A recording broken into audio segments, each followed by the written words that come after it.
Hey, what's up, everybody? It's your boy Ken Jackson right here, Crazy Baby TV, and we are live this morning. So hopefully, Hey, what's up, everybody? It's your boy Ken Jackson right here. Hopefully you'll join me for this very important conversation. Today we're talking about depression. A lot of people suffer from depression, and they suffer in silence. Why? Because many of those who don't have depression just don't understand it. And as the previous screen pointed out, the only thing more exhausting than being depressed is pretending that you're not. And what's worse is those who do have, or those who don't have it just don't get it. Now, I came to the realization recently after talking with my psychologist that I've been depressed for a long time too, and didn't even realize it. And this is one of the things about depression that many people don't understand, is that you can be depressed and not even realize it. And there are many symptoms of depression. A lot of the physical symptoms are you feel sick and run down, muscle pains, difficulty sleeping, weight loss, poor appetite, tired all the time, and a lot of the behaviors associated with people that are depressed is that they withdraw from others. They tend to not get things done. Sometimes a lot of procrastination is involved. They stop doing enjoyable activities. And this is very common. And I bet if you look around at people that you know, you'll start to notice some of these character traits, and might find that some people very close to you are depressed or have been depressed for quite a long time. I didn't realize it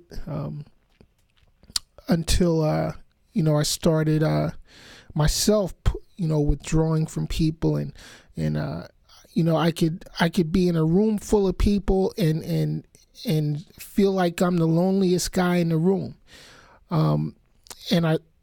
At first I thought, well, maybe, it's just because they were getting on my damn nerves. I never did like being in large groups of people anyway.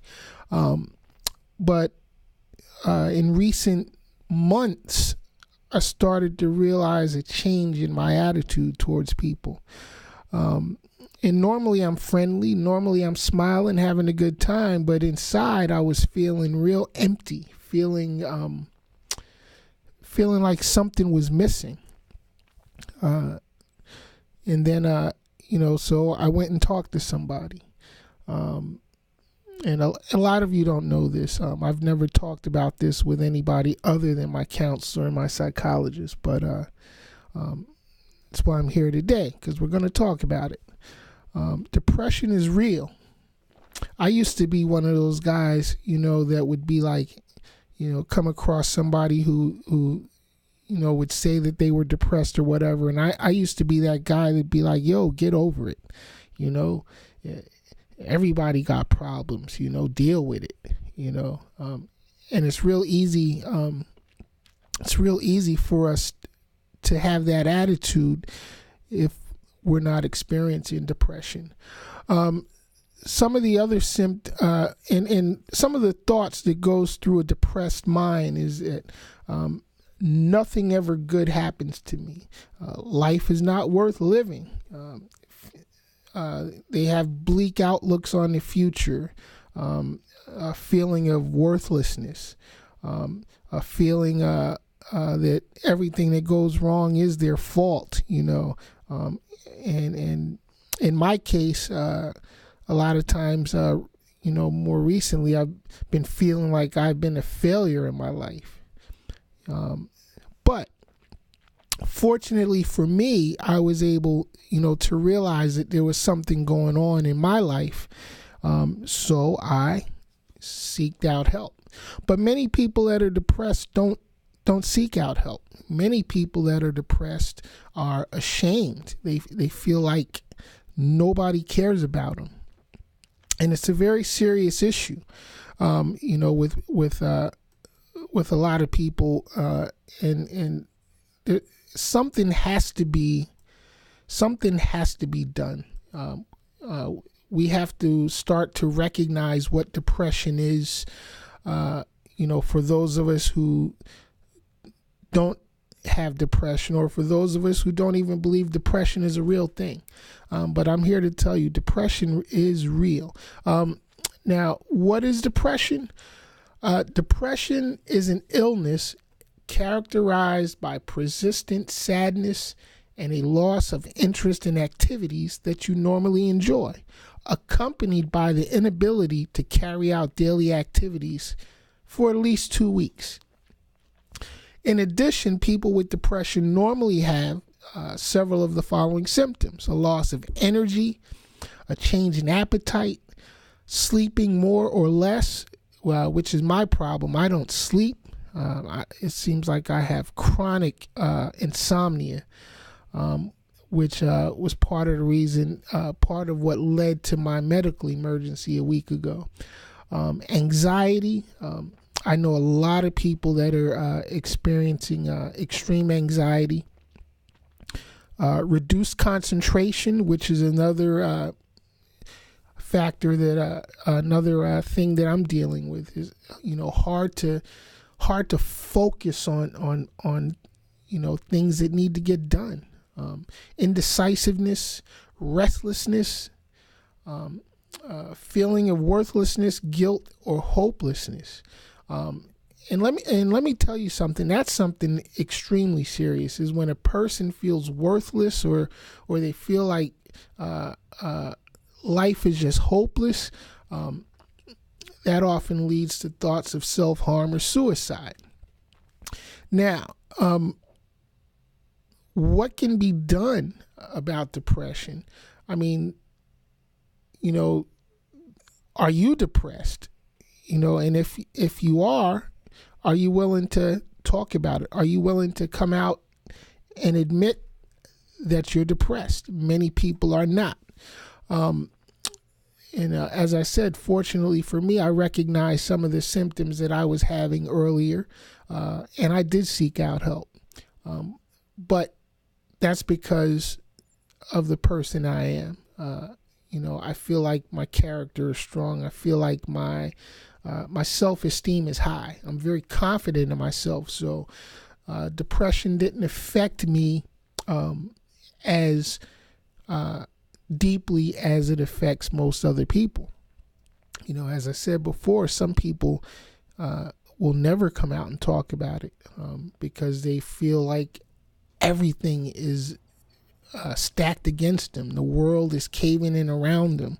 They feel worthless. They feel like nobody cares. And what's bad is that a lot of people don't care. As I said before, I was that guy who would be like, get up off your ass and get over it. But once you experience depression and you realize that it's not quite that simple to just get over it. There are so many things that we face in life that will cause us to break down.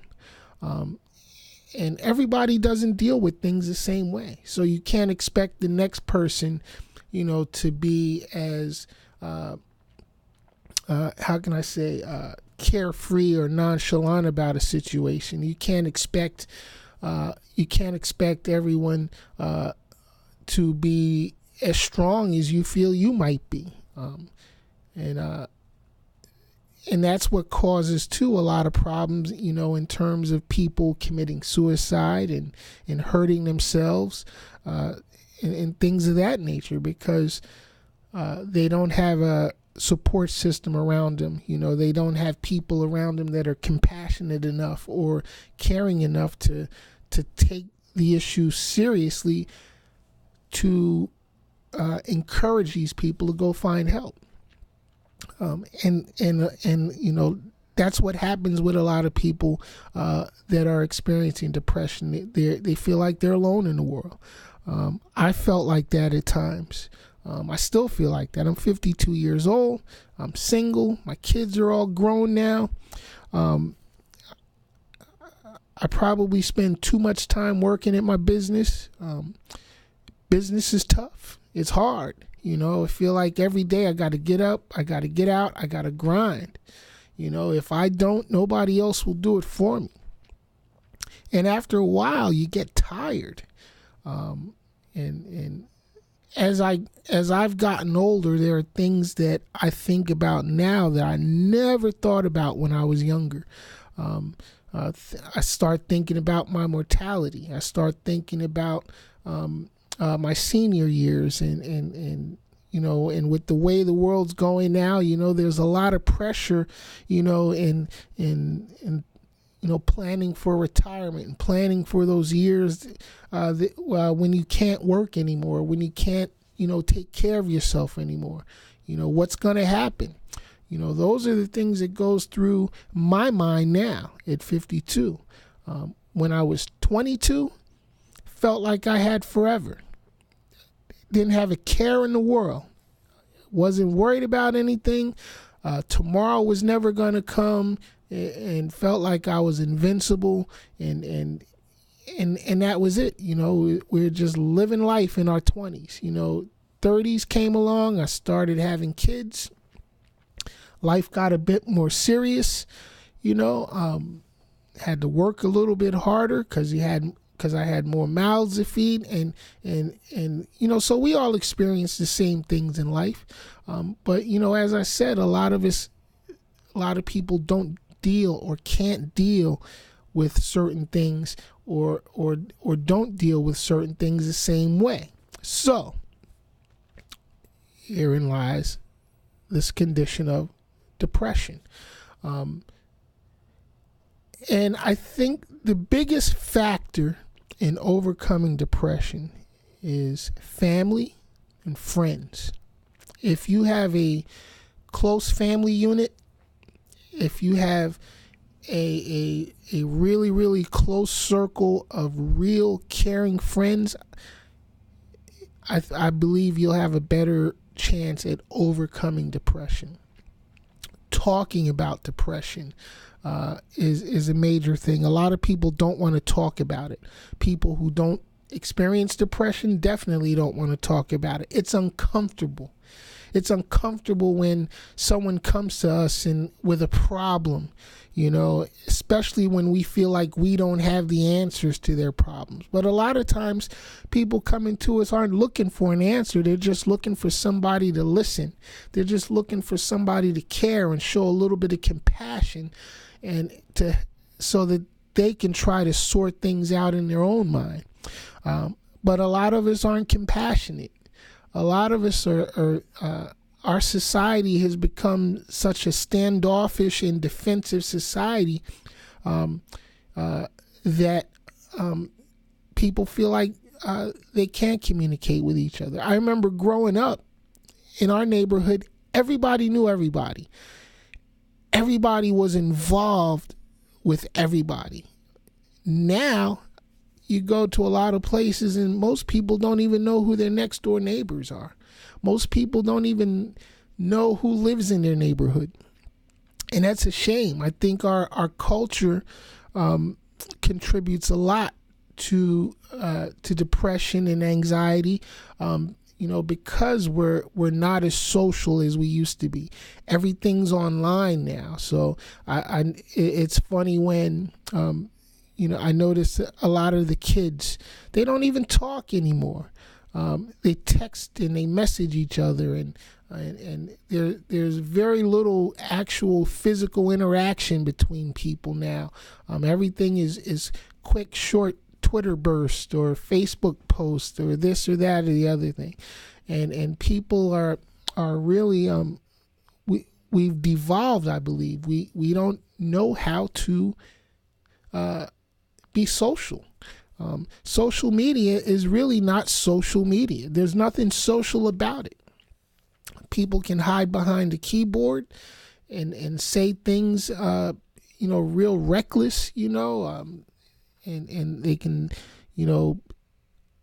hide behind the screen and be somebody that they're not, or live alternative lifestyles and hide who they really are, and it's just really creating a society of people who really don't give a fuck about nothing.